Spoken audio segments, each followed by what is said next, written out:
Usamos estampillas también. Close enough.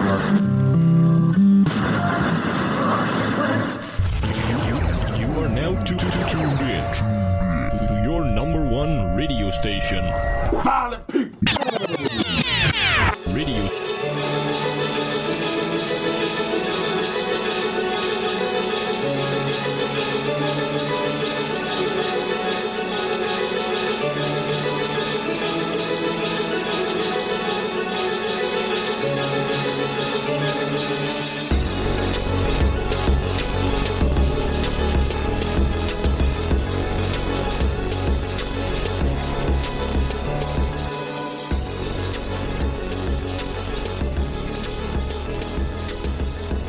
Like a first shit match, right?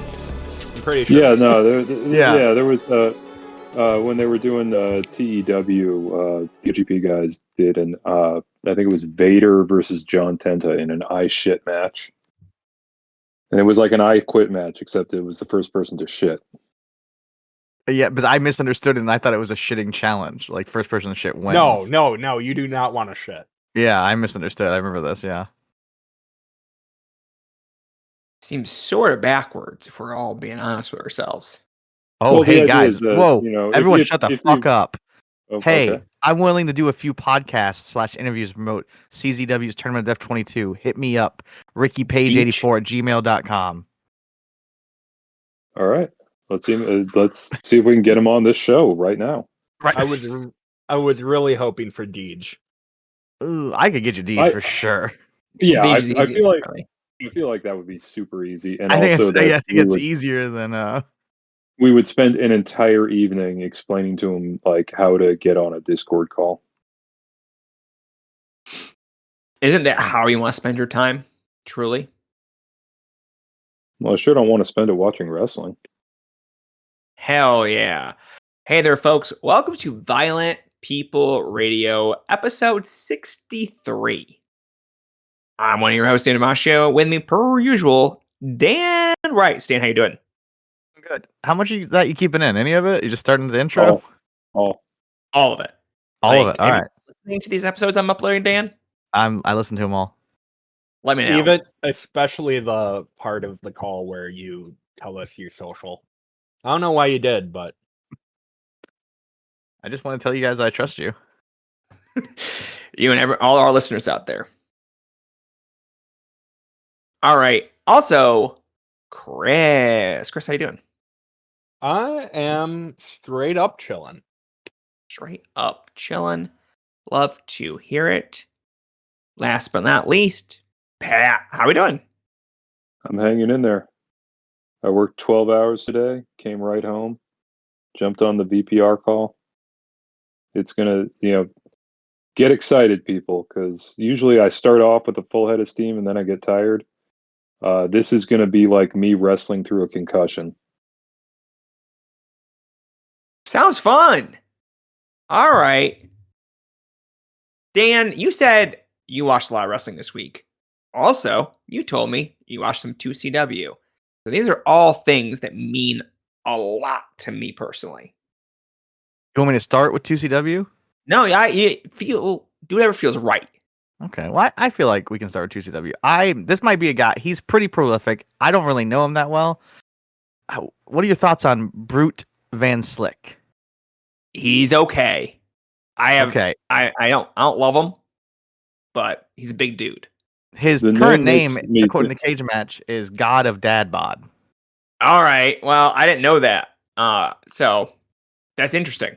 That's interesting. I think I'm friends with him on Facebook. I love that. Someone recently decided Yes. that what YouTube needed was 110 Brute Van Slick matches.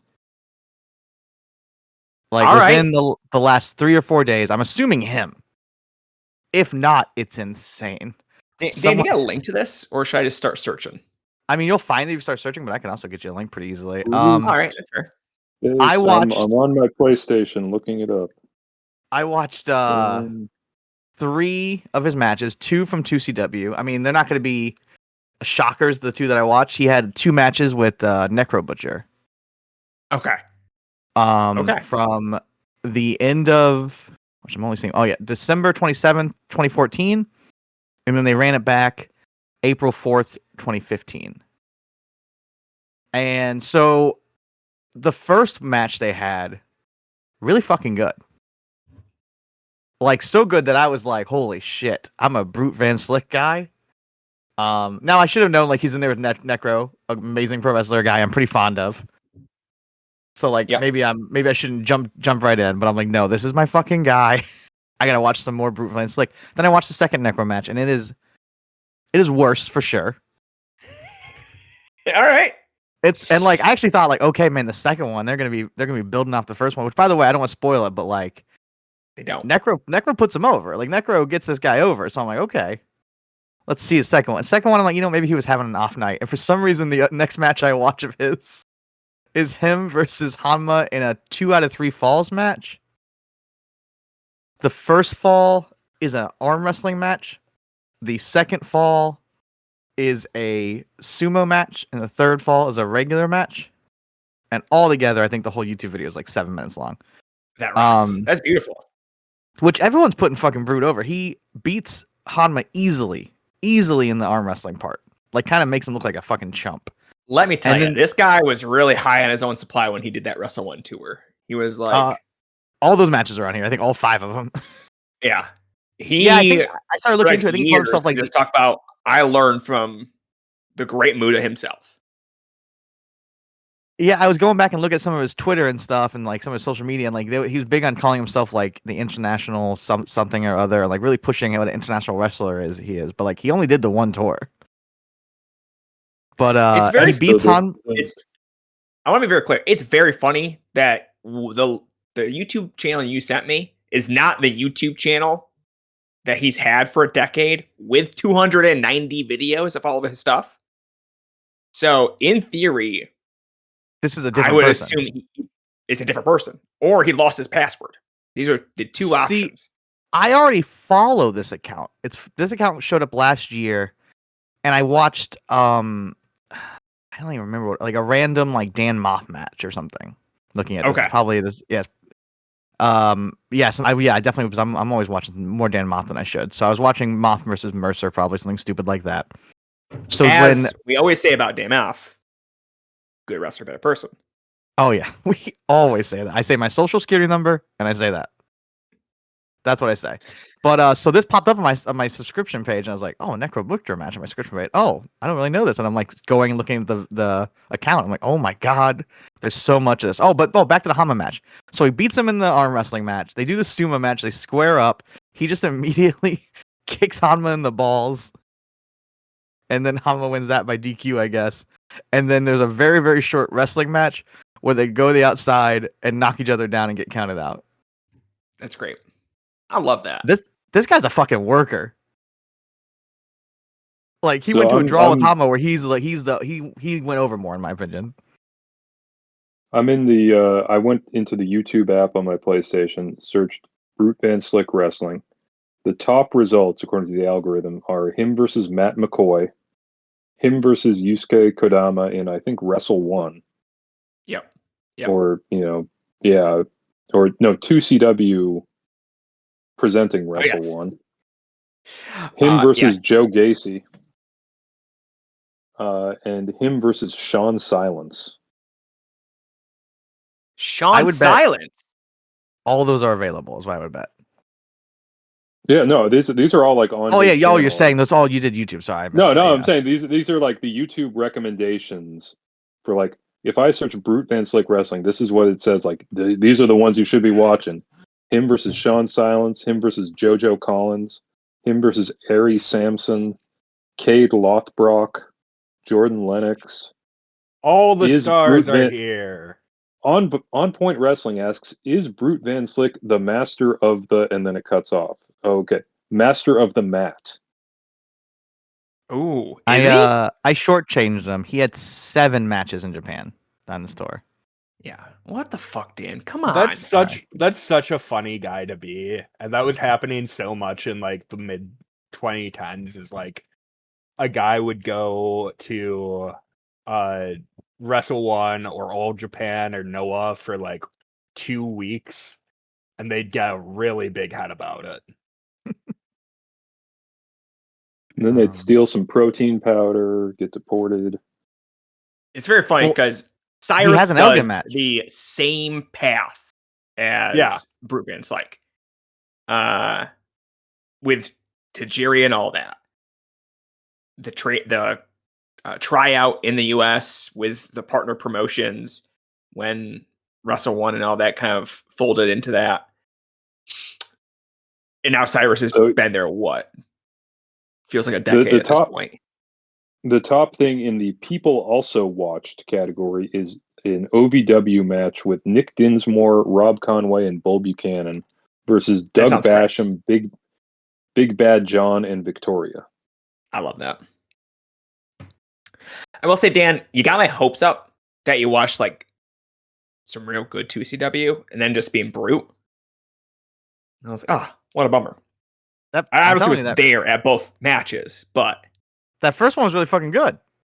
Yeah, that was in Elmira, which was like the big arena show. So it's a big deal for them to get 2,000 people into a hockey stadium, which is not that many people in a hockey stadium for a wrestling event. But it was a whole thing. Can you explain to me the main event of this show? Jasper Whipple, Jim Duggan, Rob Cook versus Ben Hamin, Eric Muhammad Timmons, and Pete DeOrder? Okay. Yeah, I can do that. So that's a classic shitty six match. So they ran a series of 6-man tags involving 5 of those wrestlers every single show, essentially right before or after intermission. And it was just, I'm guessing Jim Duggan's the odd man out. Like he's the one that gets replaced. Yes, Jim Duggan is the odd man out. Ben Hameen, obviously, he is part of the Taliban. So Jim Duggan representing America versus the terrorist Ben Hameen. Pete DeOrder had a cop gimmick, and then he was converted to Islam. So I fucking love this. When the fuck is that guy gonna get this on DVD not DVD, off DVD on the fucking internet for me? Holy shit! Yeah. So there's just a lot going on. It's just this card. Like, mad? Do you think Pete DeOrder, as the cop, the Muslim cop, is mad that Mustafa Ali stole his gimmick? Like this card. I'm not gonna say this card's like a fucking who's who, but like. There's names, like there's like recognizable names. You get deeply funny promotion, and like that's the main event. That's very funny. That's how they got people in the stands, brother. That's how they got people in the stands. I love it. Besides that, I also watched let's see, Shinya Aoki versus Takesha Masada, which it was kind of just like almost like an Aoki like squash match, and it was fun. I don't really know if you need to go out of your way to watch it, but if you like Aoki, go ahead and watch it. And then the match you should go out of your way to watch. I feel like this year especially, I've been like, I stupidly like read people talk about Mad Dog Conley, and I get myself too fired up and it doesn't live up to it. Mad Dog versus Dom, a guy who I have shit on a lot in the last couple of years, was fucking awesome. One of the best matches I've seen this year. Just fucking hot from the get-go. Not to get too spoilery, but like Dom does the stupid thing where he brings the dog collar into it, and that's really when fucking shit goes against them, and just the best Dom has looked, and I can't even remember. So match of the year candidate, is that what you're saying? I would say so, yeah. I would say definitely match of the year candidate. And I'd like to watch the rest of the show, but I just haven't got around to it yet. We've got Echo from what's the Discord. show? DPW's Beast Coast 2025, August 10th. But it has people are saying good things about Trevor Lee versus Ryan Clancy, and it's like that'd be pretty cool to see a Ryan Clancy match that's good. There's some women wrestling people are really like that. The Mad Dog match. a cool 6-man. That looks pretty cool with Cedric and the Horse Workman versus Tankman, Cone Zone, and Manny Lowe. Nicole Matthews versus Masha Slamovich. Miracle Generation versus Grizzled Young Veterans, and Adam Priest versus Jake something. So, I mean, it looks like a good card up and down. I just only had time to watch a little bit, and so I prioritized that. And I'm glad to see that people on Discord are liking it and people on Twitter are liking it and actually like lived up to it. It's my own fault. Like I see hype for matches and I fucking don't watch stuff for too long and I build it up in my head and I get let down. But this was awesome and everyone should watch a match of the year contender. And then I'm ready. I am ready to slam this match into the ground. I won't. Oh, have you watched it? Nope. Oh, okay. I'm just preempting myself that this match actually is anchor. Dan's wrong.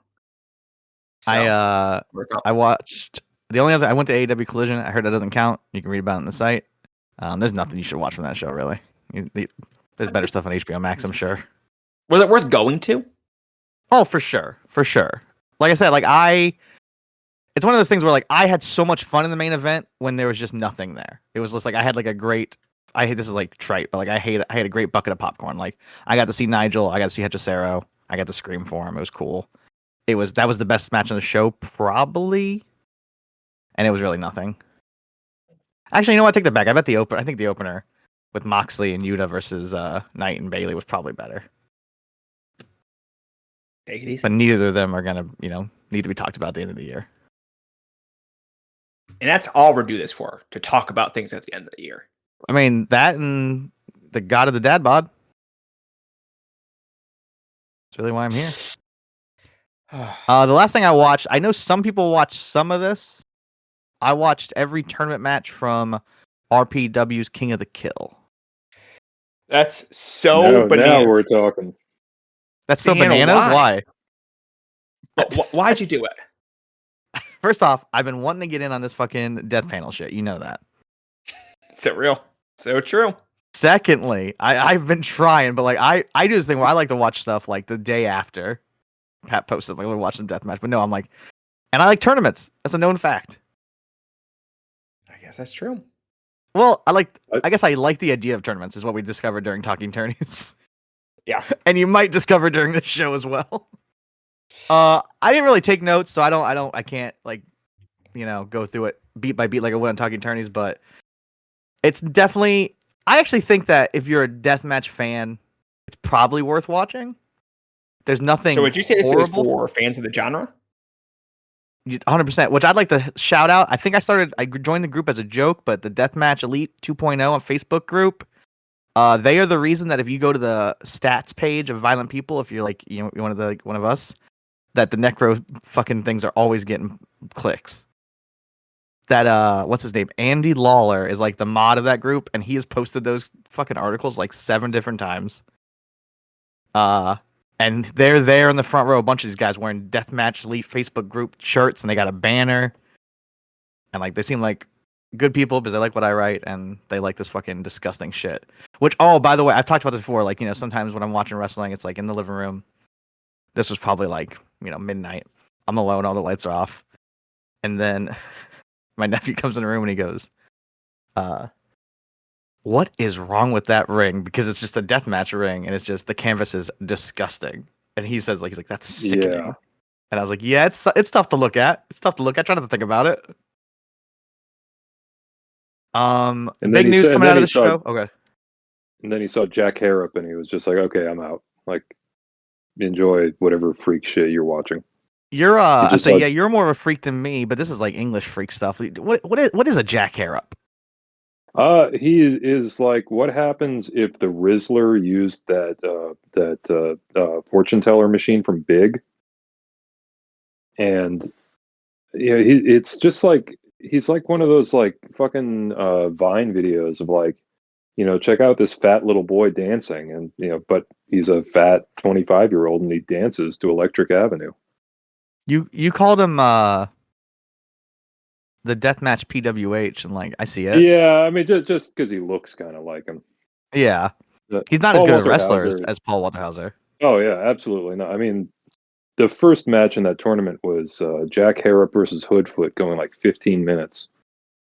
And I thought it was the longest. It's the second longest match. It's the worst match by far. Yeah, I was just so tired by the end of that match. Like, was resisting the urge to like hold my phone up and start like playing around on it and scrolling and stuff. And then by the end of the second match, I was like, I'm very sleepy. I'm just going to go to bed. Good call. The finish of Jack Harrop, who he beat Hoodfoot for the RPW title, which it's a big upset. It's the finish is like the thing. Shawn Michaels did it a lot, especially like in the comeback where like he hits a move, he hits a move, and then he's so exhausted he collapses on the guy, and then gets the pin like where he's out too. Yeah. But Hoodfoot takes a long time to lay down, and Jack Harrop Yeah, is just kind of like they fucked that up. Hoodfoot also laid down with his shoulder up, and then Yeah, the yeah, referee yeah. jumped into position to count, and then Hoodfoot was like, "Oh shit," and like laid flat. It And takes then like the referee 7 counted. seconds, which doesn't seem long until you watch it play out. You're like, oh, this is still happening. Also, when also Jack's, like, the looking over his shoulder. the move that caused him to collapse from exhaustion was breaking a pane of glass over Hoodfoot's head.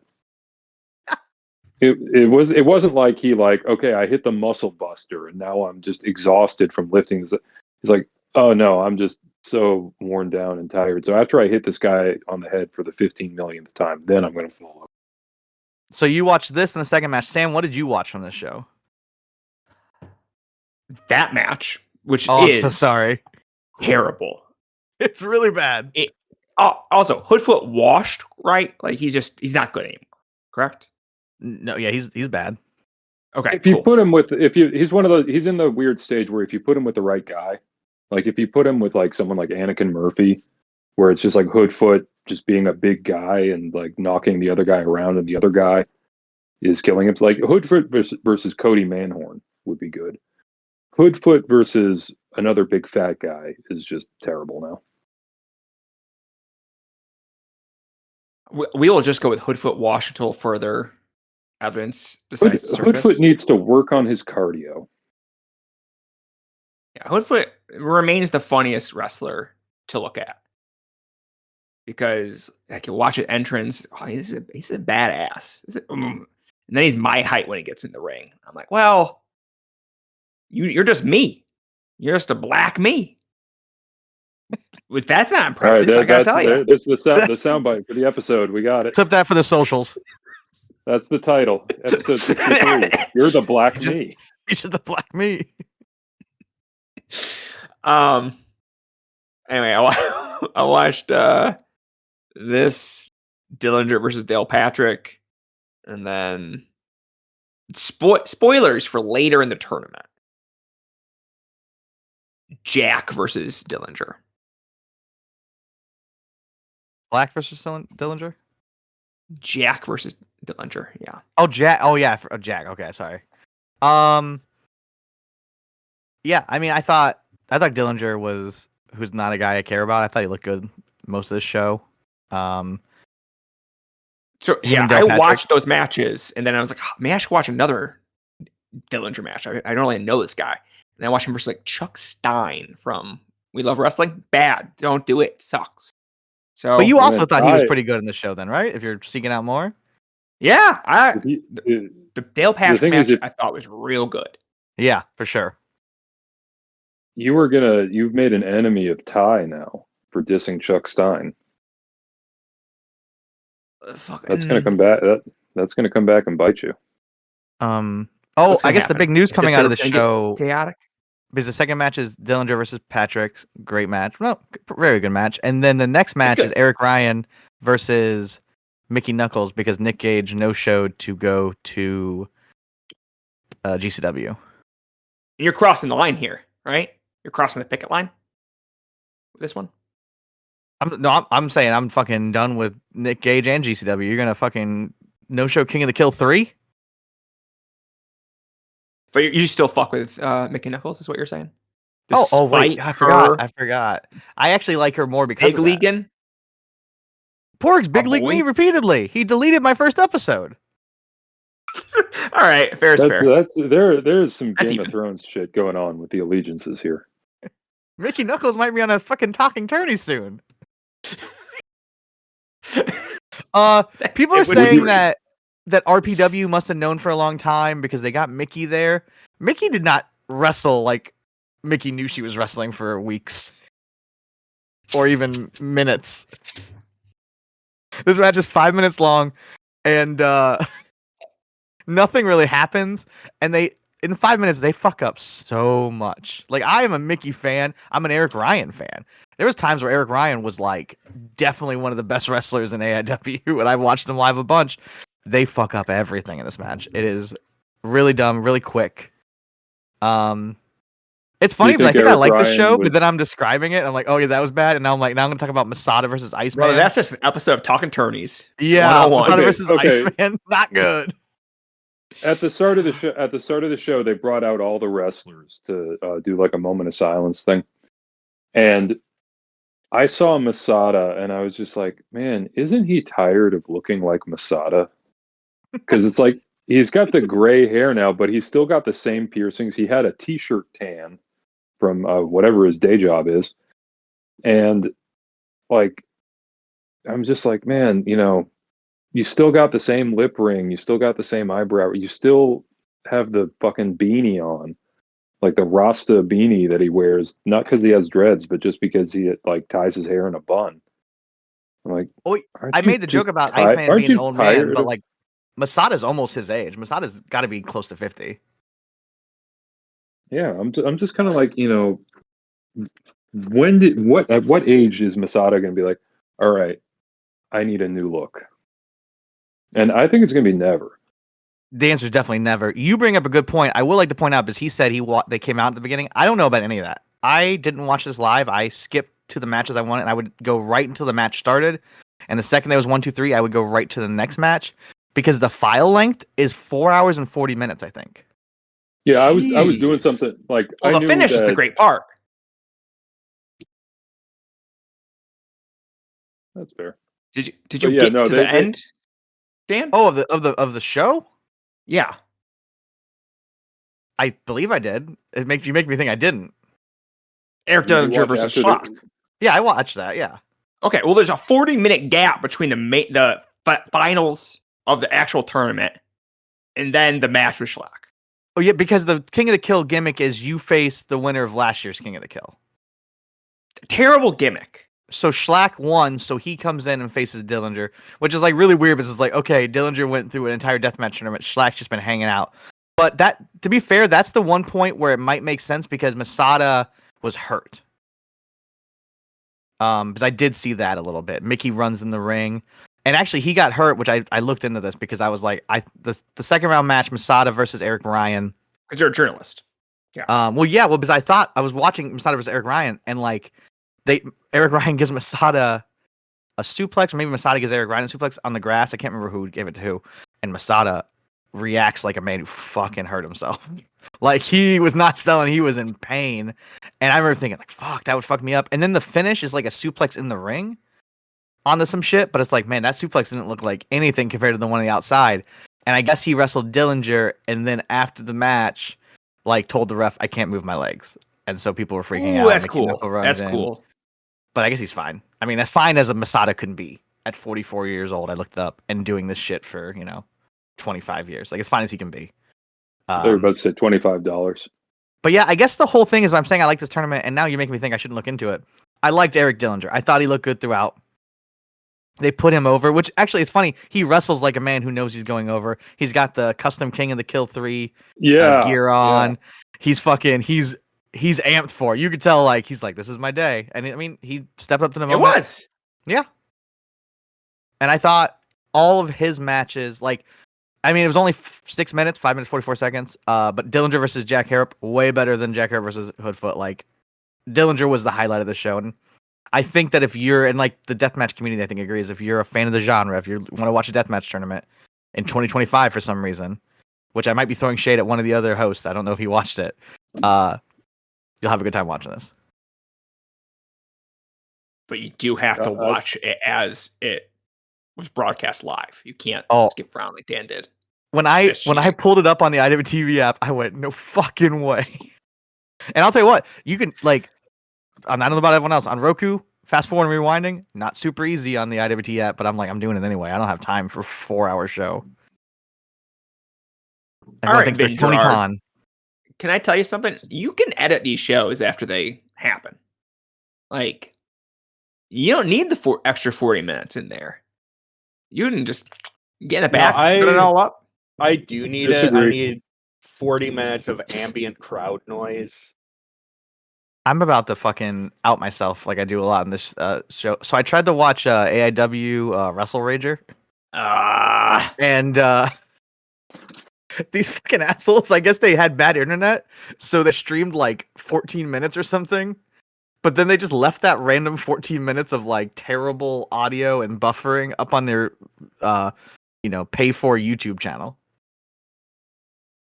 Because I was You like, guys oh, remember- the show went up, and I clicked on it, and I went, wait a second. nah, You that's guys not remember it. that time the TNA, like their satellite uplink fucked up, so they were just playing the same 3 commercials in a loop for 45 minutes? I mean, it has nothing to do with what we're talking about. It's just like, man, No, that was I get it. fucking awesome. No wrestling I just companies remember ever when care. Evolve did that, and it was the "Hey, we wrestle in China" promo for about an hour. Oh, I Oh, missed yes. that. I missed that video. That was such a good one. Oh, I missed going on Um, Flow Slam and watching that. Oh man, dude, a friend of mine bought like the annual subscription to like he paid like $150 or whatever it was for like, all right, I'm getting Flow Slam for the entire year, and just like that, Money well spent. he might as well have just like thrown that money down a sewer grate. Well, the trick used to be with the Flow Sports stuff was if you bought a year subscription to any Flow Sport, you got all of them. So I don't remember what I did. I did like Flow fucking, volleyball or something. And was like, because I've watched like wrestling and Brazilian Jiu-Jitsu and cheerleading and stuff on Flow Sports, even before Flow Slam. And it's always been awful though. And I remember that is why Brent Brookhouse blocked me, is because I was like, because he was really excited about joining, and I liked him when he was at Bloody Elbow and stuff. And I was like, oh, that company's awful. And then they were awful, went out of business, and that like You were validated. I was really validated. It was like Gabe got all that money, and I was validated. The 2 winners of the whole situation. There was an awesome, one of my first Flow Slam experiences was House of Hardcore, Tommy Dreamer's promotion. They ran a show in Wisconsin or wherever the fuck Ken Kennedy is from. So it was like co-promoted between House of Hardcore and whatever indie was connected to Kennedy's school. And the main event was a tag team cage match. I think Al Snow was on one of the sides. And they were following tag rules inside the cage, but the cage was one of those ones that's like super up close against the ring. So they're having to wedge their bodies between the ropes and the cage every time they tag. It was awesome. And then the Sandman was supposed to do the run-in at the end and just took like 15 minutes getting to the ring. Like they just had to keep like stomping this guy for 15 minutes. And I'm just like, oh man, these wrestlers must have been so pissed. Is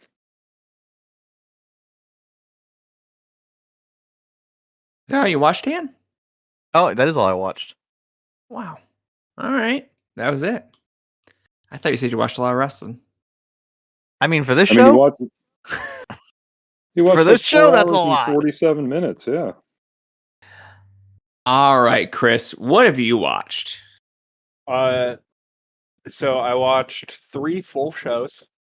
Whoa! oh man, I look like a fucking idiot. That's really embarrassing for Dan. Unfortunately, I will not be talking about one of the shows. Out of respect for fair labor practices, I will not be talking about the Jacksonville Promotions weekend pay-per-view. Thank you. I'm not crossing the picket. There we Picket go. line. I respect unions, so I'm not going to mention that it was just like pretty good, except the one absolute dog shit match. And we all know which one that was. We all know which one that was. I don't know why, and this should be a compliment. I'm gonna state real fast that I did watch one more match, and that Chris's voice reminded me. I watched Demus versus Judas El Trader, and it was really good, and it'll get round up someday. Sorry, Chris, go on. And so I only we'll be talking about two promotions that I assume respect labor, and that is Lucha Memes and ICW Milwaukee. Yep. I watched the March Lucha Memes show. It was okay. When I turned it on, there's like a Rumble match at the beginning, and I thought, all right, this is maybe going. I'm just gonna like let it ride because I was like making a sandwich or something. And then I had eaten the sandwich, and there were still maybe like in this Royal Rumble, there were like 5 guys in the ring at this point only. I was just like, good God, how long does this go? And it goes like over half an hour. I assumed it would just be like a short Lucha Rumble, but no, it's like all these. It's Adam Del Castillo and like a bunch of trainees who you do not want to watch for half an hour.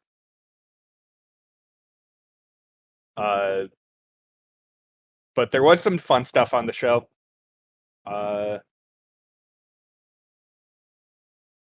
There's a Hekwe versus Judas El Traidor match that really, really solid mat work, some good brawling.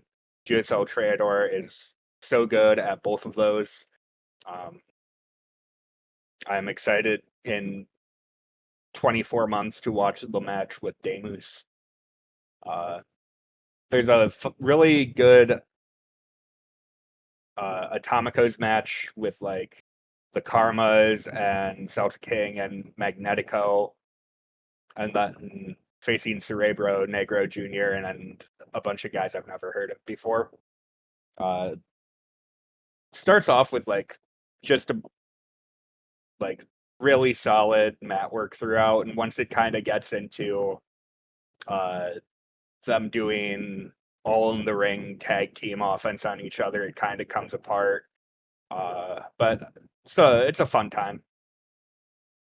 Not the best Lucha Memes show. There's a 4-way match that I didn't really care for at all with like Calibus and Sagittarius and Flystar. The Argus and Gaius tag isn't as good as it usually is. So I should really just talk about the truly great event I watched from ICW Milwaukee. Because I guess we were all in the mood for deathmatch tournaments this week. The Insane 8 is their yearly deathmatch tournament. I have attended it before. It's a fun show. In 2019, and it was like Nick Gage and Tremont and Alex Colon and Eric Ryan and like everyone who was big at that time. This match, so ICW Milwaukee, if you don't know, is Dysfunction's promotion, and Dysfunction is probably the 3rd biggest name in the tournament. And he wasn't even supposed to be in the tournament. Nick Gage no-show that one too. No, he was never booked. One, I forget both of the people that couldn't make it. One was Anakin Murphy. And Yeah, I think Anakin Murphy's out injured right now. Yeah. And I think that's who Dysfunction ended up replacing. I think you're being pretty generous to. Oh wait, never mind. Akira's not in the tournament. Yeah, he's not in the tournament, but he Okay. did really make a mark on the show. Okay, I was about to say that I thought Dysfunction was pretty clearly the 4th most known, but if you're not counting Akira, I'll allow it. No, yeah, I'm not counting Akira because he's not in the tournament itself. It's something much better.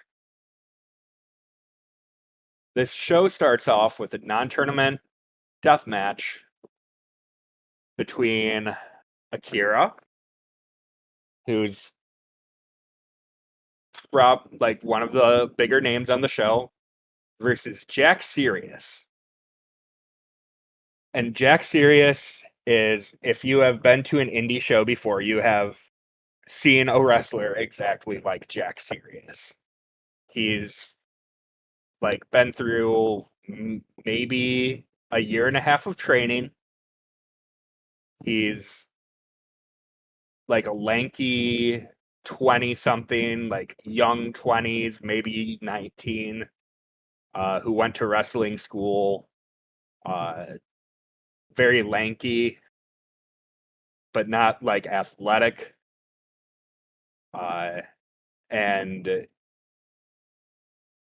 But like he is working the first match on all of like a promotion show, so you watch him while you're still getting like a beer. All of his moves look like they're in slow motion still, because he doesn't really have the whole wrestling thing down yet. So Jack Sirius works an 18-minute match with Akira. Oh shit.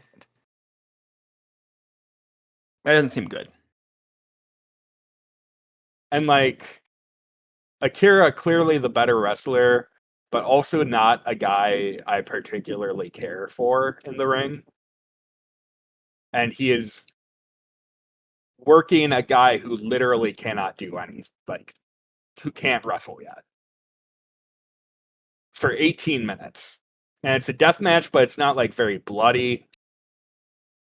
It's just like mostly Akira in control, and there are a few like slow motion Jack Sirius segments where he is like making babyface comebacks, and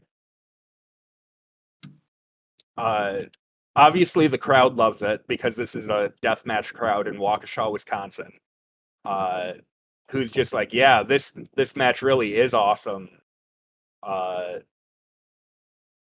Like Akira puts Jack Sirius over big, not in the match, but like in a promo after, and like let's give it up for this guy. He's like young and he's crazy. And I knew right then and there that this was not going to be Insane 8 2019.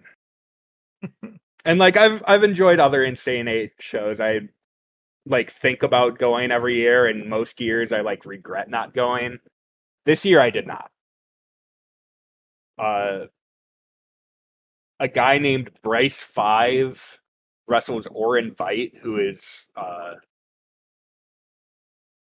I think retired at last year's Insane 8 and then started working like 2 months later because he was just hurt. But he's the ICW Milwaukee guy for the past few years. Like he'll disappear because he starts getting GCW bookings, but then he always comes back. And like I think 5 or so years ago, Orin Veidt was a guy who was having like okay to even good matches given the right opponent, but he was always like frustrating as a worker. He's always a guy who comes off especially cooperative.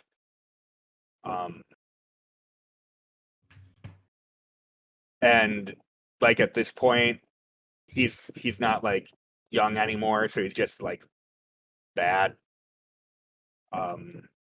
Dysfunction wrestles Milwaukee staple Yanni Giannos, who is like a big pushed guy in ICW Milwaukee, because I assume his name just sounds like you pronouncing Giannis twice but incorrectly. That's the only reason I assume he gets pushed, because he's not good. It 100% sounds like an old guy trying really hard to talk about basketball. Yeah. Yeah, who's that Greek freak? Yanni Giannos? I just call him the Greek Freak because that's what I can pronounce. The Greek Freak would be a good wrestling guy. It would. Dr. Redacted versus Tommy Trainwreck, who I always get confused with Tommy Vendetta. But I have to remember. No. They are two very differently shaped people. Yeah, they're very differently shaped men who work Midwest deathmatch indies. And Vendetta is the one that is like better. Though Trainwreck, does he work XBW? Because he seems like an XBW guy. I'm pretty sure he has at least once. I mean, XBW is weird because some shows they're in their murder basement, and it's clear that they don't have any money for like a ring or like booking people. So it's like the biggest name on the show will be Alex Stretch. And then some shows, it's like, okay, someone, did some credit card fraud. They got some money to play with. And then they'll bring in like Tommy Trainwreck and Mickey Knuckles or something. Yeah, that checks out. And the last match of the first round is Neil Diamond Cutter, who's another guy who works like every Insane 8 ever. And he's like, I like Dr. Redacted fine because he'll like do insane bumps. But Neil Diamond Cutter pretty easily the best actual wrestler of the bunch. Retiring, I think. I mean, he does look very old. I know he's not as old as he looks, but like all of his hair is white. Yeah, I want to say he's like my age. Like, yeah, I think he's like around 40. Yeah, he's like, I think I looked it up and he's like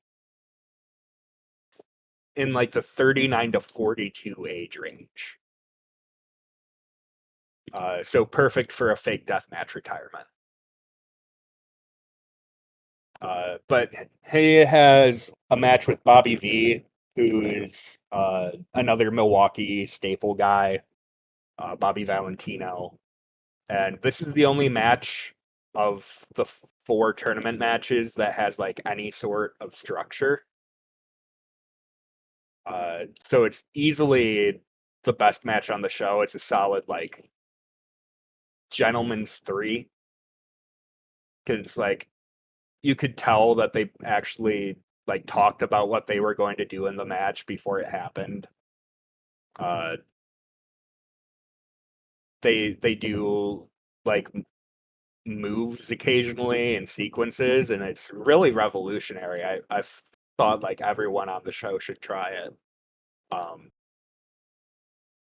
And the tournament final is just like your standard 4-way tournament final.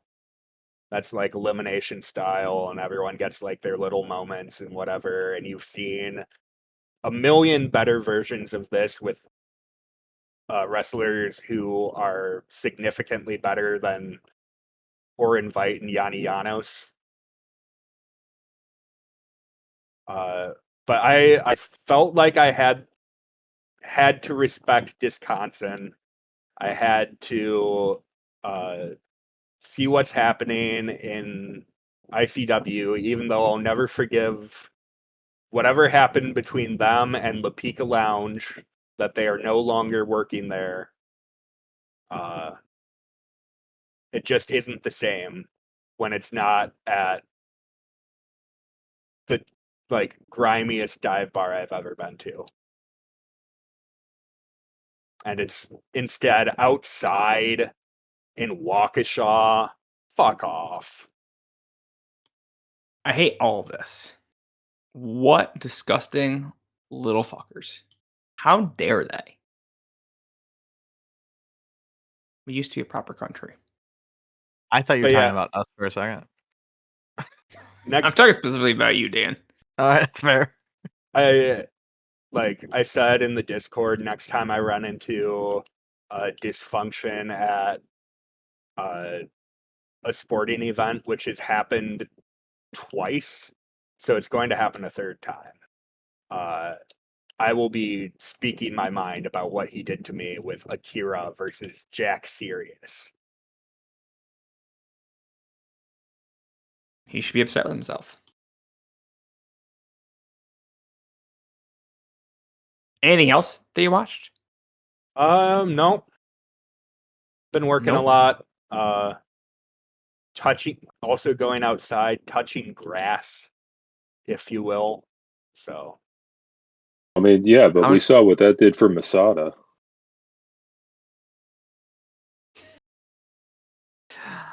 How nice of you.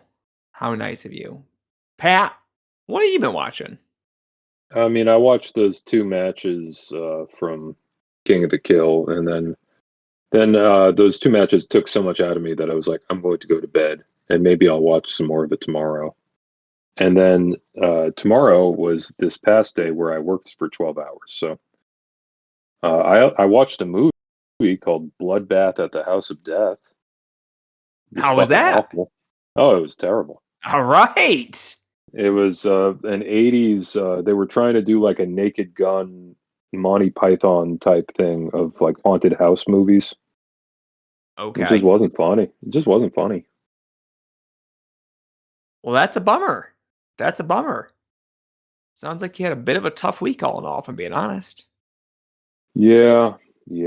But, it's all good because next week can always be worse. Also, I'm pretty fucking sad. My favorite promotion, Bleeding Gums Wrestling, closed down. Oh, no. Oh, my goodness. I mean, What I'm always on the happened? show. That's a good question because this is like not the big top, but this is a mini top that we should get into because I think next week it was supposed to be 3 ICW No Holds Barred and Bleeding Gums wrestling shows in Scotland. And when did this went up a day ago? And this is how all the wrestlers and their promotional partners set up. This is an Instagram post. As of today, BG is no longer operating. All future events are canceled. Refunds, blah, blah, blah. I'm sorry for disappointing people. And this is the paragraph that is concerning, due to an incredibly serious personal situation that has happened in the last 48 hours, I can no longer operate the company and cause more damage to it, myself, or anyone involved with BGW. And then further down, I'll always love deathmatch wrestling, but I can't be around it or shows anymore for the sake of my health and my family. So my question is, this guy, this is British wrestling. Which teenage trainee did this guy get caught with? That's the question. It's on everyone's mind. It looks like they turned the comments off for the post, or did they? That's always good. That always means nothing to see here.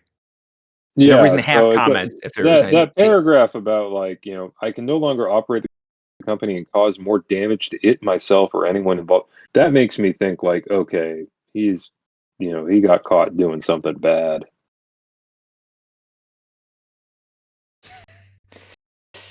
All right. Well, in deathmatch wrestling? I'm sorry to hear it.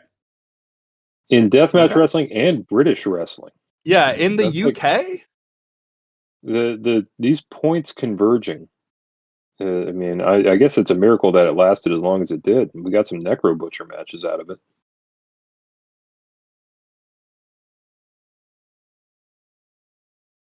All right. I can talk about what I've been watching this past week. Not a ton of stuff. Not a ton of stuff I enjoyed. I watched Virus versus, I don't know how to pronounce her name, Zelhu. Nope, that wasn't it. Anyway, that was I think you were right. Wrong. All right, no, Zelhu. No, it's yeah, Zelhu. Yeah, Zelhu McDaniels, who's not very good, I don't think, unfortunately. So that's a bummer. People will tell me, wow, he's the next great Mexican grappler. He's not. Unfortunately, I don't think he's very good at it. Just pretty slow, pretty plodding. Anyway, Jared Veras to like a ho-hum match. Bandito versus Adam Priest. Fun, but also kind of underwhelming. Like Adam Priest is an all-world talent, and Bandito I think is pretty good. So in a 13-minute match, I was sort of hoping for more. But Bandito's whole offense is around being strong for his size, it felt like. And Priest is so tiny, it's just not really fun to watch a lot of the time. All right, I watched one match from Power Pro Lucha before my internet crapped out, and then I gave up. But I enjoyed it, so I will go back to this promotion at some point. Because one, they have a goblin as their authority figure. And I had a lot of fun with Max Zero versus Billy Avery. Billy Avery, extremely skinny, had a fun little entrance. This match was an open challenge. I don't quite understand why he was doing an open challenge. Max Zero, real big dude, and trucked his ass. Dug it. Talked about the Ruthless Pro stuff we watched. I mentioned the Truckstein Eric Dillinger match that was not good. Other stuff was 1984 wrestling. And unfortunately, I have nothing fun to bring to the table as far as that stuff. Nothing lit my world on fire there, which is a bummer. But them's the breaks when you're doing this. Them's the breaks. A real 1980 bore. Real 1984. So I guess it's time to talk about what's on the site this week, where Dan and I both wrote pieces. I'm starting to actually write my 1984 series, going week by week for the wrestling that it was in 1984, starting with a bit of an intro post. And next week, we'll have the first actual post in that series, covering January 1st through the 7th. You said that your goal was for the entire thing to do, you would do 1,984 matches from 1984. Yeah, that's the goal. That's the goal. And then rank them, obviously. Oh, of course. Voting. Yeah. Why would you do it if you weren't going to rank them? 1 to 1984. But yeah, first one goes up, and I think it's going to be like every other week-ish, probably after that. We'll see. I'm not a fast writer. I'm a slower watcher. So, Dan, you had to write a post this week one right now. Don't fucking touch it. Don't fucking I got it open right here. I can just hit publish. That's what you want. I'm trying to help you out. No, that'll be next week. It's ready though. I'm ready. I'm primed. I'm good to go. I've already started to put the following weeks in the drafts. So, oh hell yeah, we're more to come. More to come. Anyway, Dan, road report. Anything else? I had a good time. Report? You had a good time. I got some stuff cooking. But nothing I'm willing to promise. Nothing I'm willing to promise. Right. Well, what a loser. What a loser. Anyway. That's it. Publish. Then we got Koro Friday. He's going to have his recommended matches. It's locked and loaded. So that's definitely happened this week. And I will definitely not forget. Then, I don't know. Tim is still there anything covering else? the G1 somehow. When he's keeps covering the G1 matches. He won't stop. I don't know if I want to if I'm peeling back the curtain too much, like while we're on air. Is there a reason we don't schedule Koros when he has them in the draft up ready to go? Nope. Oh, okay. You can just do that. Yeah, I'll do it right now. You can do that right now, Dan. What time you want to go up on Friday? 8 o'clock. PM. No one has to remember anything. I hear that's when people are most on the internet. Yeah, it's 8 p.m. on a Friday. People are just like, fuck, bored. What am I going to do? Yeah, it's I like wanna I need read some something. matches to watch.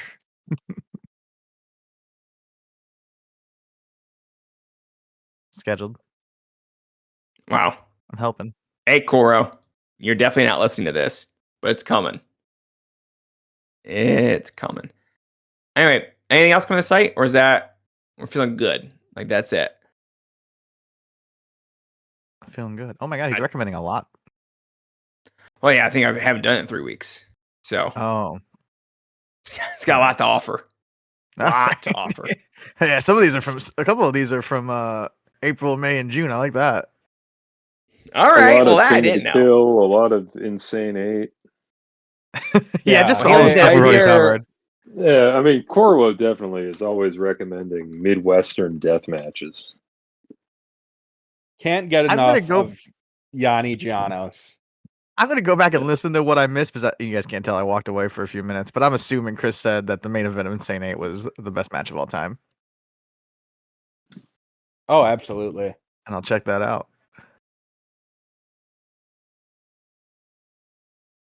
All right. Well, if that's it, then it's time for a big top, which I think we're all prepared for. Couldn't be more prepared. Then I'll let you kick it off, Dan, as we're Oh, celebrating the career of the life and times of Sami Sami Callihan. Callihan. A Say some- Dan Moth figure, another great wrestler, better man. Dan Mafian, what'd you say? I would say Dan Mafian. They had like a competition later in their career who could get wider, and Sammy won. Let the record show. Huge upset. And you know what? He was starting from a heck of a disadvantage, and he did not let that stop him. So No, he's always been a good underdog. out of him.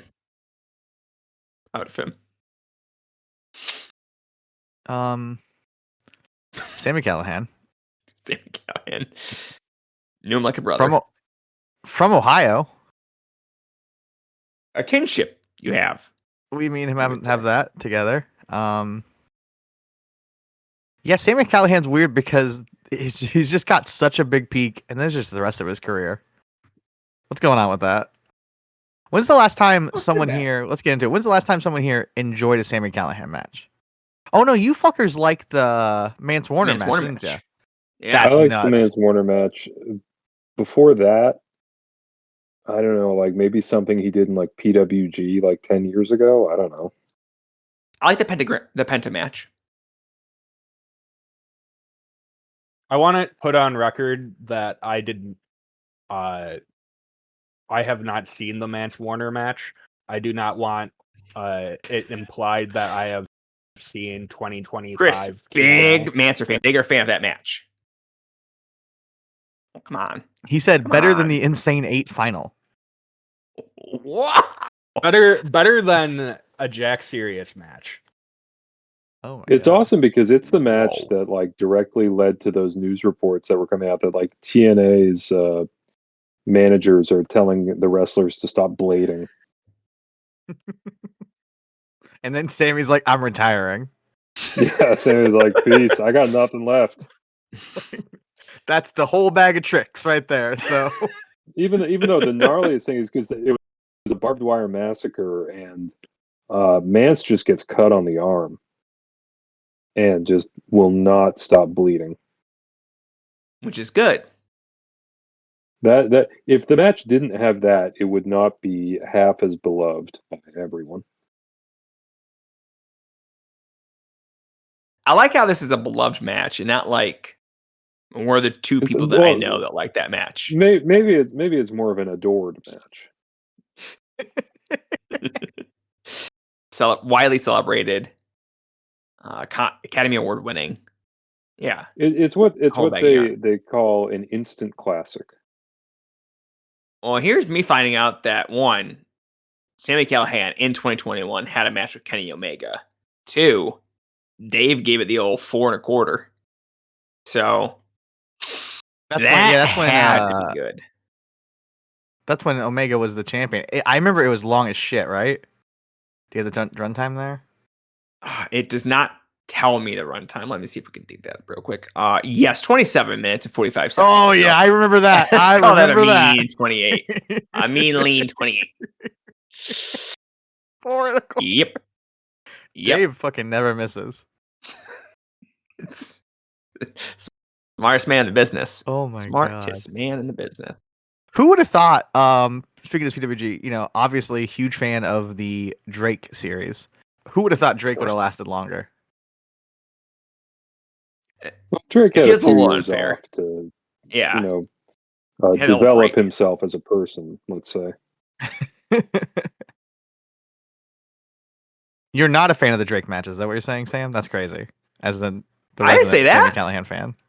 I didn't say that. I thought you made like a little remark about it. I was like, that's crazy. Those matches. No, the fucking remark awesome. was that Drake took some time off and that you can't really give him the bump of, well, he came back and now is wrestling longer. Because, hey, I mean, I can. Sami might come back in 2 years. You don't like it, but give him some time. 2 years, he slims down, looks half the man. Slims down. That's not the direction he's going. He's coming back. He's appearing on NXT as the hacker Solomon Crow. Full circle. I wanted to say, like, where would Sami even come back to? But to be fair, where has Drake even came back to? So Sami can get into all those places too. Yeah, I mean, Juggalo Championship Wrestling would take Sami. Insane 8 2027 winner. Oh shit! Now we're talking.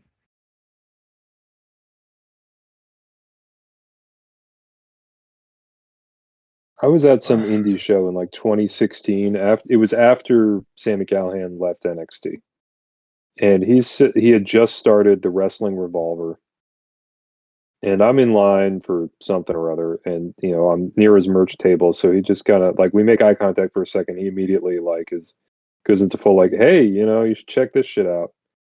Holds up the DVD of the Wrestling Revolver, and it's like, it's got Billy Gunn. We got Billy Gunn for it, and that was like his entire sales pitch.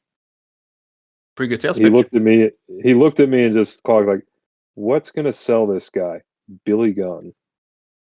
And now I need to look up who Billy Gunn faced on that, because I did buy the DVD. So a good salesman. Yeah, no, I'm just like, yeah, like, it seems like he closed. The Soft market got him. 2 things I bought at that show. Sami Callihan's Wrestling Revolver DVD was the one where I'm just like, yeah, he just got out of NXT. I kind of feel bad that he's sitting there with no one at his merch table. The one that I was excited to buy was a 4-disc compilation of the Man Scout Jake Manning. 4 discs? It was one of those high spots ones where it's like the best of, and it's just like every single match ever. Yeah, I was gonna say 4 discs of what? of the Man Scout, dude. I ended up giving it to someone else as a gift, and I think they still have it, which makes me happy. He works the merch table at AEW shows. Like he's like in their like merch division thing. He's really into that's funny. Like sport cards.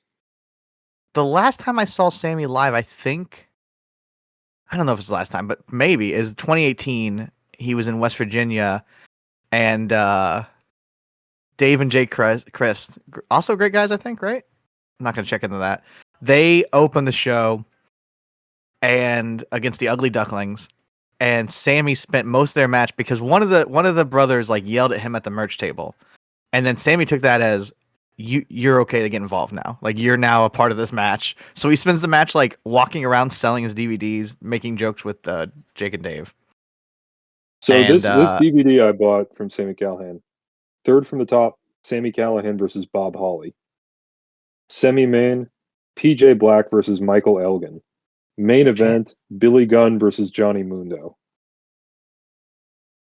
I don't remember. Like, I'm sure I watched this DVD, but I don't remember any of this. That's a good body match in that main event.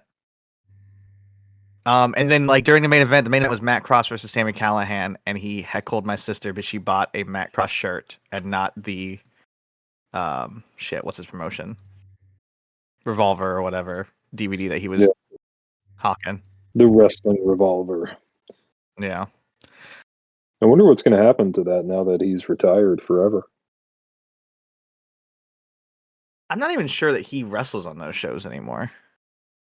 I don't think he does. I mean, he why should he? He's got, let's see, who do we have here? He's got Triller money. So they just did the Jerry Lynn Invitational, which had a finals of Rich Swann versus Alan Angels. Oh yeah, now that's a professional wrestling card. I knew about that. I saw that, and the lineup was just like, you can't miss. Like, listen, we all grew up Jerry Lynn fans, I'm sure. He's like a big name in the business. And like when you think of Jerry Lynn, you think of Alan Angels, Rich Swann, Priscilla Kelly, Junie Underwood, just all the best. I will say, I very pulled much up on the Page same level. Match, and I saw Priscilla Kelly there, and I started laughing. Yeah, so I'm looking at the tournament brackets right now. The first round, one of the first round matches is a wild card scramble. One of them is a 4-way. One of them is a 3-way. And then Zachary Wentz versus Priscilla Kelly is just a singles match.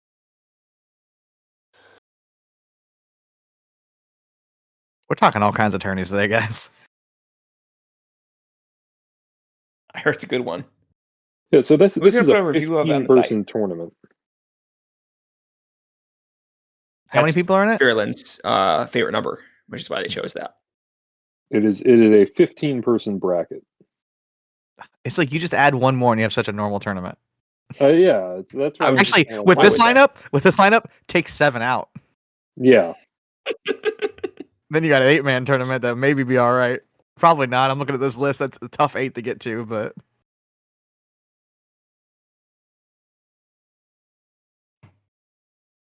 Who's got some like Facade great ends up Sami? being one of the 8, pretty handily. I saw a lot of What, people. We didn't talk about we always dive deep into the the hot topics, the current events. We didn't talk about the Raja Jackson stuff, but there was more than once I saw it on Facebook and I saw it on Twitter of someone saying, "Who's the wrestler pulling off Raja?" and someone saying that's Facade very confidently. And I thought that was really funny because it's like, no, it was not at all. It's just a man that has somewhat similar hair, but legitimately weighs 120 pounds more than Facade. My favorite thing was people finding out that this was Rikishi's promotion. It's like, why is come on, that? guys. I don't know. It's just people just being like, this is Rikishi's, as if like that somehow makes a difference. Like, oh yeah, well, Rikishi definitely would have, controlled this situation. So I really liked that leak of the group chat that happened with the other member, like the other guy who owns the promotion, who's a member of the Anoa'i family, who's just like, stay strong, don't talk to any cops. My family, Roman Reigns, Jimmy Uso, Jey Uso, we support you. We're cheering for you. To not talk to the cops. Roman Reigns. I'm gonna say that playbook's worked for them in the past. Gotta stick to what you know. Yeah. Gotta stick to what you know. I did. Mark Henry did some interview where he's like, yeah, this situation is also, it's kind of Psycho Stu's fault. Just That's what I kept saying, Mark he shouldn't have gotten knocked out. Yeah, I think his exact quote was like, Psycho Stu bears some of the responsibility for this. Oh, it's like, well, yeah, I guess it does take 2 to tango. One to beat the other guy and the other guy to get beaten. So I wonder if I can find it. Because he's talking about getting knocked out. You're not going to believe who had a really clear, concise, smart thing about this. Necro Butcher posted on Facebook, here's my take on the Rampage Jackson kid situation. If, and I mean if, that dude was really knocked out, he better get his bitch ass out of my sport. I'm 52 fucking years old. You know how many times I've been knocked out? fucking zero in and out of the ring. And there's plenty of out. Trust me, you just got knocked out by a non-wrestler on camera. Get your cosplay ass out of here. And then Tarzan Godo, not Tarzan Godo, shit. Tarzan Duran, is that his name? Yeah. I think so. He was jumped. Tarzan Godo. He jumps into the comments to say it's all a work. So, Well, yeah, I'm sure Necro Butcher is pushing for the big Necro Butcher versus Raja Jackson match. That would be good. Shoot That'd or be shoot. God, that's the real good payday to all this. So you guys know what the top Much. Wrestling Observer rated Sami Callihan match is? The only Sami Callihan match to receive 4.5 stars from Dave. is it? Oh, that was 4.25 for the other one. Yeah, I don't know. Does it involve AR, okay. it's from WrestleCon. It's AR Fox, Desmond Xavier, Jason Cade, Ricochet, and Sami No. Callihan versus No. Drew Galloway, Leo Rush, Marty Skrull, Ryan Smile, and Will Ospreay. Who could I wish forget you that? didn't say that. I mean, I definitely watched that match. Could not tell you anything that happens in it, who wins, but I have seen that match. Mania Weekend 2017. One of the better Mania weekends we've ever had. I said he never misses. What are everyone's favorite Sami Callihan memories? I liked just trying to figure out what the hell he was good. Thumbs up, thumbs down always puzzled me as like a catchphrase. It seemed like he just never thought that one through. Yeah, it's not that's like fair. it's not like he's asking Sure. the crowd, like, do I give him a thumbs up or a thumbs down? He just screams thumbs up, thumbs down, and then doesn't move. That's it. That's the end of it. I get that. I get that. I think some people Man, are going to what- not like this, but I'm a fan of nepotism and helping out your buddies. And I like that he's just like, I'm fucking taking my friends wherever I go. Like, if I can squeeze them in there, they're going in there. I don't know. I respect the hell out of that. I mean, obviously, there's the Finley match. There's the fucking Loki matches. I like all the Drake match. Like I said, I like all those matches. But it's like, yeah, was he platforming terrible people? But yeah, he's terrible. He also put over Tessa Blanchard. You know what I mean? He's not got a good eye for this kind of thing. But, he's doing it. Well, between Tessa Blanchard and Jessica Havoc, I mean, you could say he has a thing for women who've used the N-word. But, I liked going to Beyond Wrestling shows in like 2016, and they booked Sami Callihan, so that meant like the opening match was some crazy scramble with like the Christs and the Rascals and whoever else. I was like, okay, at least we get that. That's a fun time.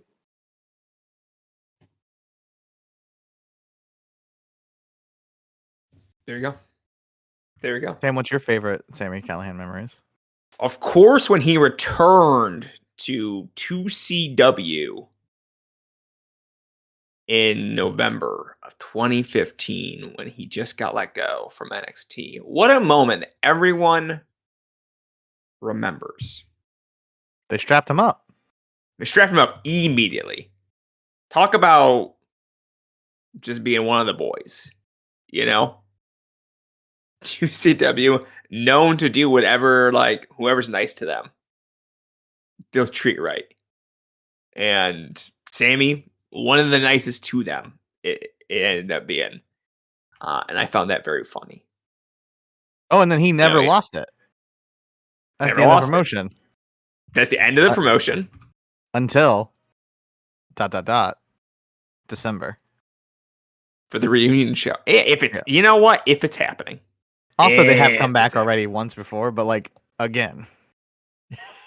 Maybe Yeah, that's but when they're Sami not- comes back. Maybe he's coming back in December already. The titles aren't happening. Unfortunately. Who's the final tag champion? I've already clicked out of that screen. Do you know off the top of your head?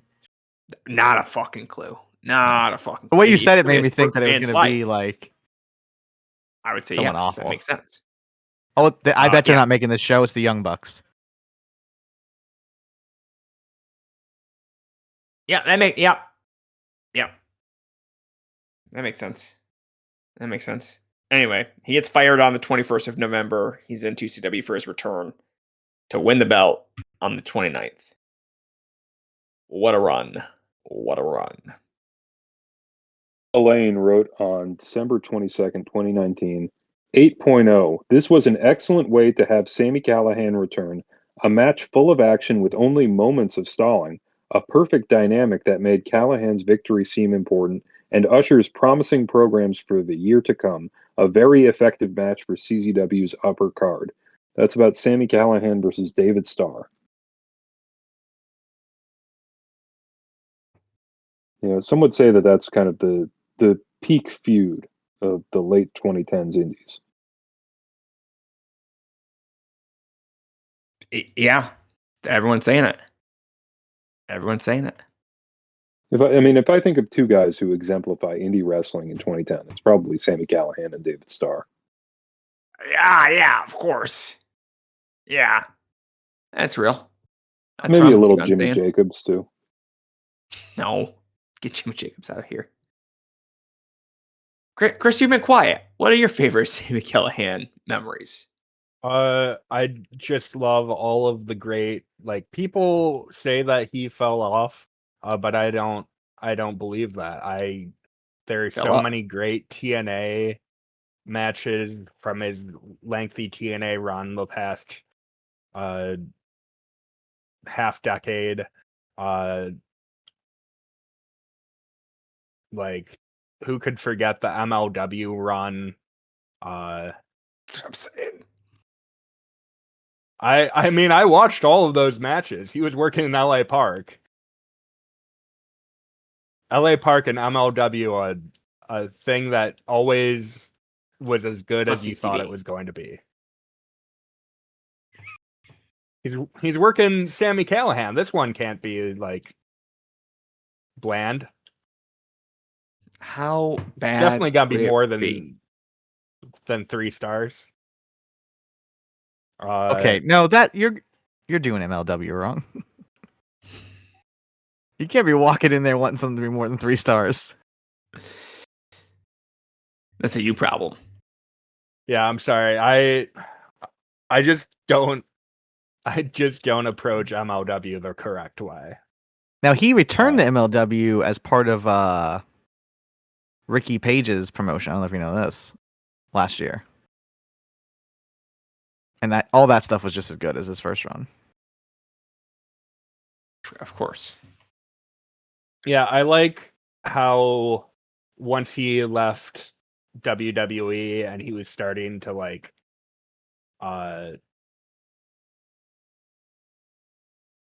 get worse at wrestling, that's when he worked the most. Significantly more matches than when he was in his prime. I think that's awesome. Because who could forget all of those great AAW matches? I had completely forgotten that he was DDT KOD champion for like a week. How could you forget that? It was part of a weird thing where what's his name, Shigehiro Irie, or however you say his last name.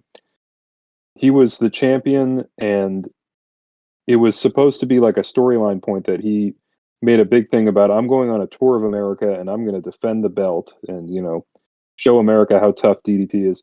And then, like the first show of the tour, he loses the belt to Sami Callihan, and then he wins it back. But like that was a storyline in DDT where the DDT guys were pissed at Irie for not for losing the belt, and they were coming after him about that. So that's Sami Callihan's contribution to DDT history. Yeah, those matches happened in about. everyone's favorite promotion, Rockstar Pro. Sam, again, I consider you the Sami Callihan expert. What is peak Sami Callihan? Like, what year is peak Sami Callihan?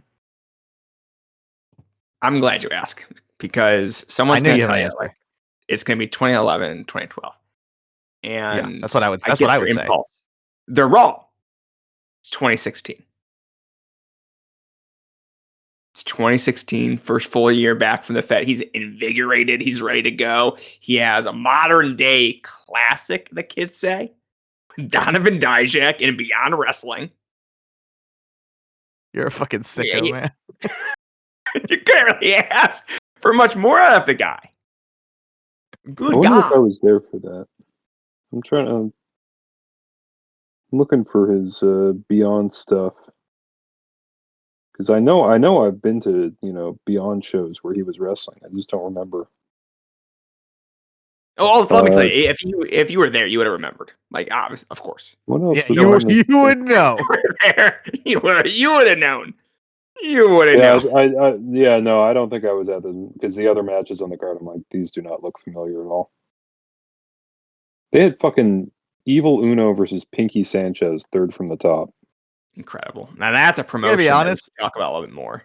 No, that actually makes sense because Gresham and Hero for 25 minutes is a little too long. So let's fucking give the crowd something to fucking pick back up for. Jesus Christ, Hero. Oh, You're in the middle of the show. Why are you going 25? Oh, well, because he's following Fury and Edwards going 21. Wrestling is the worst. Anyway, he has one of the best like indie runs for a single promotion in like the past, I don't know, 10 years or so in AEW in 2017. So I really like it because you're just saying the polar opposite of everything Chris just said. well, Chris wrong. He's not saying Chris is like, expert. when he came back, he had Sami too many Callihan, matches, and I novice. hated it. And he made fun of AEW, and you're like, the AEW run was great. Run was fantastic. The Keith Lee match, wonderful. The low key match, Mamma Mia. Okay, I That thought you were match gonna is say you good. don't like it. I was like, that match fucking rules. That match is I can't good. remember the very last time I've doubted you on a AEW match. I went and watched it, and it rocked. So, I'm not gonna sit Kong here. Kong? I don't. Good. Did it? Maybe was it? Wrestler by person? No, was it maybe? Is it Matt Cage, Jimmy Jacobs? Oh yeah, it was Matt Cage versus Jimmy Jacobs. That's the match you watched. That was Yeah. I was spot on about. You were spot on. But I will say the 2011 Loki match might be better. Sure. You know what? You could do no wrong. Yeah, I mean 2011. And neither match is as good as Donovan Dijak versus Sami Callihan, so it's fine. I'm sure you can watch that and back me up 100% on next episode. Well, You'll definitely find time in your schedule for that. where do you watch it? Where do you watch Beyond stuff? Does anyone watch Beyond stuff? It's on the #1 independent wrestling streaming Well, I didn't know service. if they had the archive or not. They own it. They own it. All right. They own the whole promotion. Oh, all right. I don't know what's going Yeah, on. I guess. I do believe that like every Beyond show is on there, and has know what's been fucked for, like, up? 7 years. I put this in the Discord, but they just have, for the past 21 weeks, have a separate Wrestling Open promotion running out of Rhode Island. Just a whole separate thing, in addition to the Wrestling Open they already have. Why? I think that's too much. I don't know. Because I don't one is know. to the west, one is to the west of Boston, and one is to the south of Boston. Who Who are these care? people going to these shows? Because like people are going. I'm not a lot, but people are going. Fucking degenerates. And are these shows like? Aren't they like on like the middle of the week? A lot Yeah, of times. Monday and Thursday. Every Monday and Thursday, put your clock to it. You're How there. could you possibly? How could you possibly do this? We are a podcast devoted to pro wrestling, and someone's like, we have to go to this Beyond show, even if it's down the There street. It's like, it's on are- a Monday. I'd be like, no, absolutely not. People in this world that are going to these shows on a weekly basis. I'm certain. Both of them. Yeah, Well, Like, what you're week forgetting is- is that Wrestling Open episode 191, and this is the Worcester Wrestling Open. This isn't Wrestling Open Rhode Island. It has Big Business versus Stetson Ranch, Joseph Alexander versus Charles Mason, and Ox Adams and BRG versus Ryan Clancy and Cruel. Mm-hmm. Mm-hmm. You know, like if you could see that shit every Thursday. Oh, Friday is actually Beyond's like Mania type show, their big one.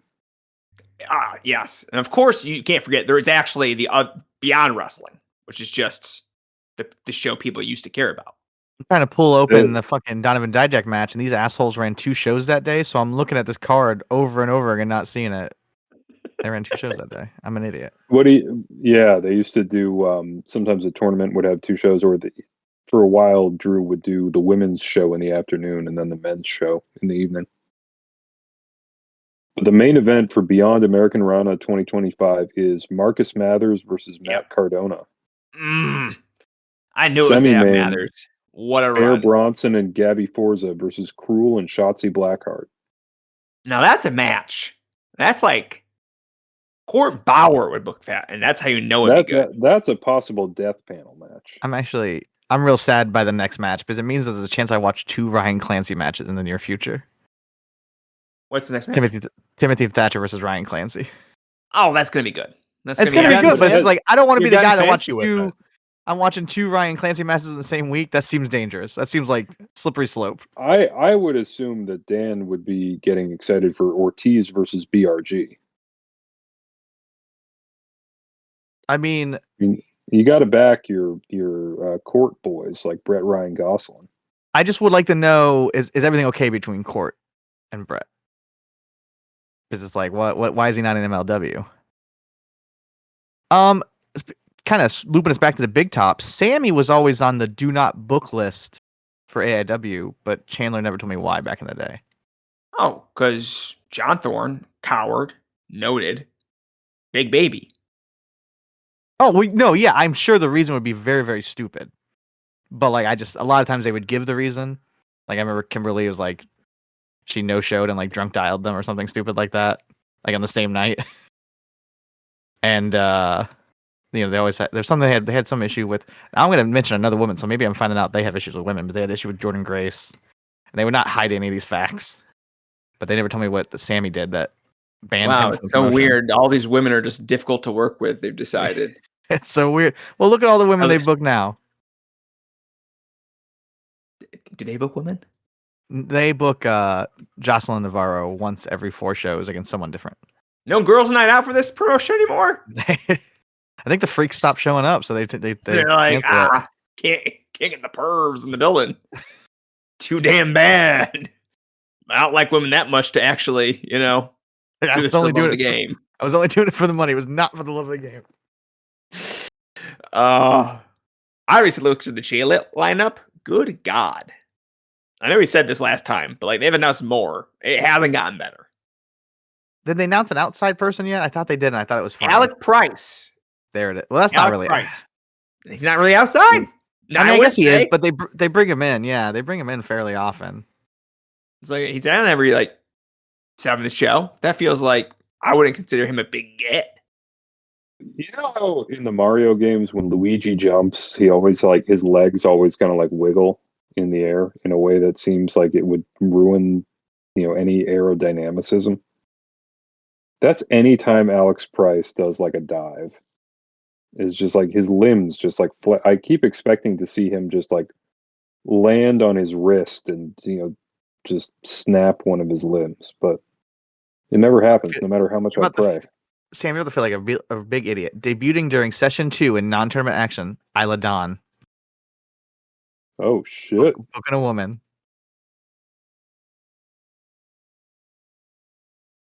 Good stuff. Oh, Sydney Akeem. He's the big get. Okay. There we go. I will say they booked Marion Fontaine, which they should do more often, but how old is this man now? 46? That's probably. I don't know if they should be booking him. Leave him with the Ricky Pages of the world. It's over. You're not an old wrestling fan? Can't say I am. Ooh. Can't say I am. I think we've discussed everything there is to discuss about Sami Callihan. I think we really got. I will say, Joe. OVE versus 44-0. Dan, who you got? Now listen, when it comes to the wrestlers, Sammy's good enough that I might go for OVE, but I have to say from territorial Ohio locations, I'm a 440 guy. So, sorry, Sammy. I think that was the question everyone wanted answered. Yeah. A homer at heart. All right. Are we ready to do Q&AR? Oh, if we have time to fit all these questions in. Yeah. I mean, we asked for all of your questions, and you gave them to us because we asked. We remembered. We gave them lots of time. And this is what they came with. Honestly, I think it's on them for not just asking questions and trusting that we would get to them. Should be doing every day. Just throw a new question out there. We can't hold your hands on everything. Like, we are very consistent every week on when we're doing this podcast. It never changes, not once. Well, with Just the start amount of asking. money that we make from it, then yeah, it behooves us to put in the utmost effort. Exactly. Consistency is key. That's really the Violent People motto. That's why every month you get your Lucha Roundup. That's why you're seeing all the Gram Zaza. You're seeing the Rotten Rewatches. We never forget the post-score roast stuff. Like, this is why we're so successful. Everyone wants to be like Violent People. First question from Cole. What's the last movie that kept you up at night? I don't know, man. The Zone of Interest. All right. I don't know if it necessarily kept me up at night because I saw it in the middle of the day, but it was a movie where after I saw it, I had to go out to my car and just like sit in my car for a bit. That's fun. That's good. You want that. Anyone else got anything? I really don't. I want to, but I don't. Like, no. Only thing is like when I was a kid, like Pumpkinhead kept me up as a kid. That's the last movie I can remember that did that. And last question. Leprechaun. I say the one that got me as a kid is I remember Leprechaun was on and my mom said, "Do not watch this." And I said, "You're not the fucking boss of me." And then when she left the room, turned it back on real quiet, and she was right. Should not have watched it. I remember getting really like the thing is now a million years later, I don't even remember what it was that freaked me out. But there was something in Ernest Scared Stupid that freaked me out when I was a kid. Oh, I used to think that shit was scary too. Like I think it was like a kid turns into a pumpkin or something. I just didn't like the way the trolls looked. Yeah, it was one of those weird 90s like miscalculations of like, okay, we're gonna make this kids movie, but we're also gonna tell, fucking Stan Winston to like make his most horrific puppets ever. It's just one of those weird things that like seemed to happen a lot in the 90s where it's like, okay, we're making a kids movie and the key plot is like corporate espionage.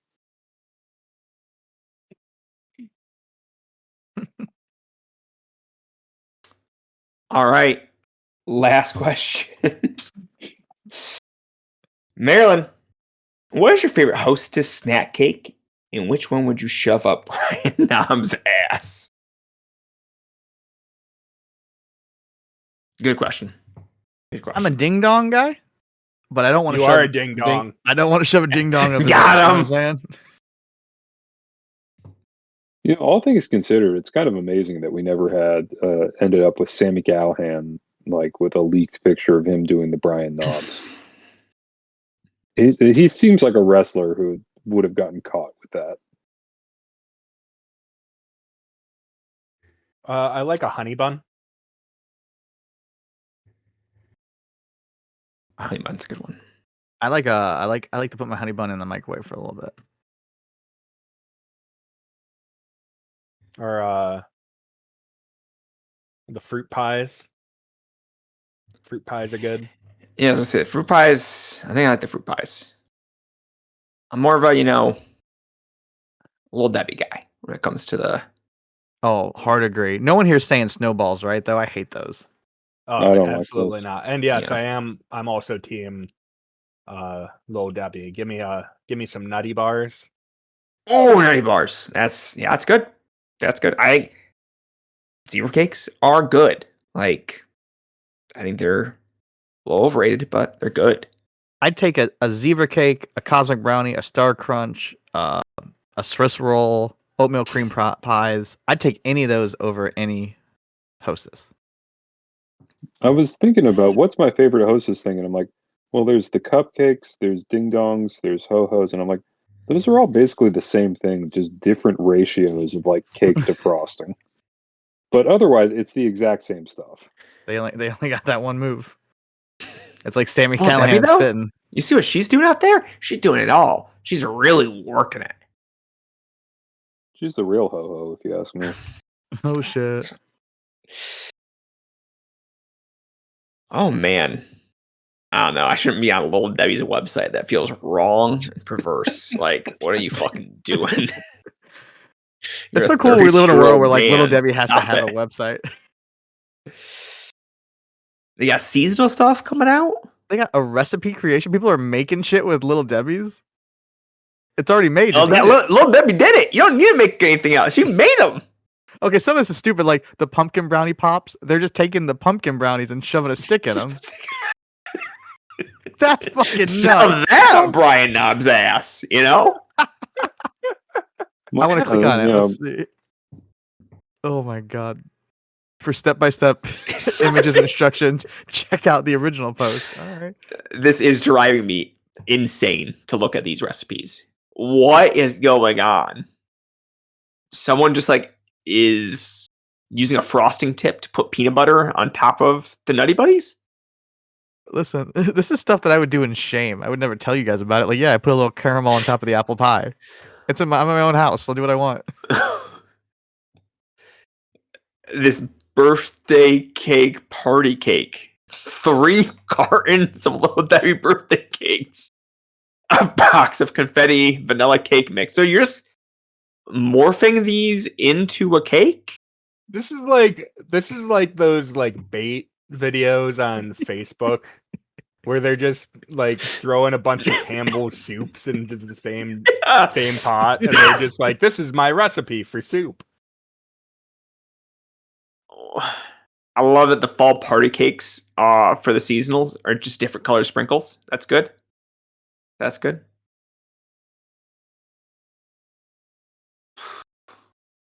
Interesting stuff. Interesting stuff that they're doing over there at Little Debbie. Thank you, Marilyn, for opening up this door, this world. Oh, man. Anyway, what are we showing up Brian Knob's ass? I guess I'm gonna instead take a Little Debbie pumpkin brownie, shove a popsicle stick up it, and then shove that up his ass, like you said. It's just already right there. Great idea. You'd need to get one of those gloves like the people who wear on like farms when they're like inseminating cattle. Where they're just reaching right in there. I will be gloved. Let that be stated. I will be gloved. Let the record show. Yeah. Gloves on. I'm not a fucking weirdo. I'm gonna be gloved. I am going to stick to Hostess, and I am going to shove an entire bag of donuts. What the fuck? All right. My God. I just go classic Twinkie. Just a little classic Twinkie. They don't expire even if you shove them up a wrestler's ass. They'll always be good. They'll always be good. All right, folks. I think we had a real show tonight. So thank you all for being part of this and listening. And we'll be back next week with episode 64. We're going to be talking about our favorite Nintendo 64 wrestling video games. So stay tuned for that. Is that true? I don't know. I just made that up.